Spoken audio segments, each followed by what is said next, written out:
walwana okukyala gwe masaganya ebigambo ntambika mawo mu kamera ntambya duse mu kamera ngenda kwogera ku kyale kye masaganya ebigambo banange kati ntandise live abantu banda bulungi kanterere ntambya duse todda mu live yange walwana okukyala gukola ku TVM tereba da abantu 10 chikola ku program ya kumacha program tebagiraba etambulira ku TikTok bwe tabera ku TikTok tosobola kumanya mbu chikola ku TV kakati omuntu omukulu ngoyo ali myaka yagada mu menopause takyategeera oyo anti kisu avye ko diche ekisunsu wata loni kwa manyoga muho va ku muho mu Luganda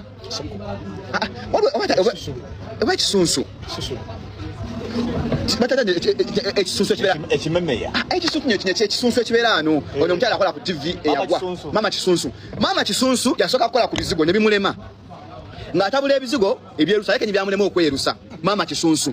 yake nyinyi ebizigo byamulema okwerusa taswadde okweruka yake nyi alinga gonja wekisoga ono gonja gwatunda nyongo gena mabyata bacha enama wojjolo ali ku TV ayogera hanyagange bolire mukazi kwa leta abantu ne bavuma abantu mukazi gwe sikuyingira nkwa eddakiika neji nenjagala okugamba awo kashoka akagwa abantu kebatalabako nze nanya omuntu akola naye nze nkuze negomba oyo omusajja gwakola naye kweyo show musajja mugezi is a very good actor nkuze mwegomba nenewunya omusajja office caliber okubanga akola ni mama kisunsu mama sekoko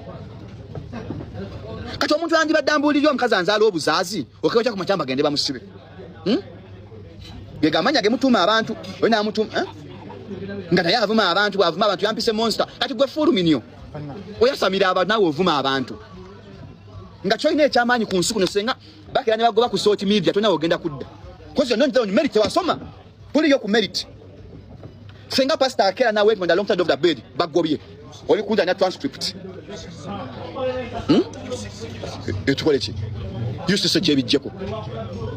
kida ku TV ne kyasamirya oli mukinuliranga effurungu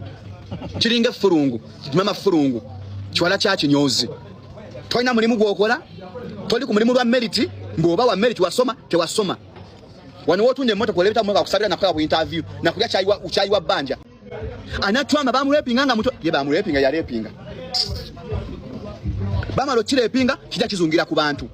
genda bakujjanjabe genda mujjole bakujjanjabe lwaki olumba abantu genda bakujjanjabe bakurepinga yavu datwama kikyakuliko because not very easy omuntu enanga afunya akabendi wanga afunya kimukanga kikyangu kuwona asigala achafunya experience ye mbi jaba achafuna kati anti nadibanga elye kokonteze elyo kitaka kujjanjaba mweba mtwale mdola mujjanjabe na yakola program gosokera ku macha no sako TV olabe nadibanga eyo kanga gwe kisusunku nuru nayogera kusineka tinchiddamu okwogera sigenda kumanyirwa omuntu anya transcript ajja kumanyira it is okay koza amanyo bulimi bwa missing marker amanyo bulimi bwa retake oyo ajja kumanyira naye omuntu anya report card nga ne comment ziri mu Luganda otajja kumanyira kadaka anti kisusunku oya anti sekoka tunulanga enjibwa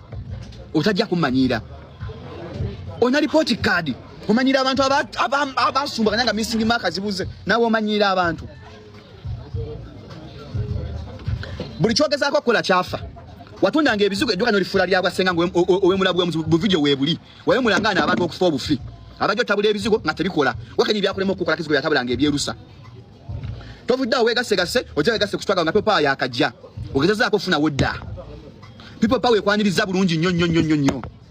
bikulemeredde ofudde makinje kaduka kemakinje wetundiranga ovuddeyo ofunya obakwadde yeba mwana appointment letter twage ku appointment letter yo wale presidential advisor tunulange kokotezi presidential advisor ngotunange kokotezi bwoba genze mustalunyo okussaamu tinti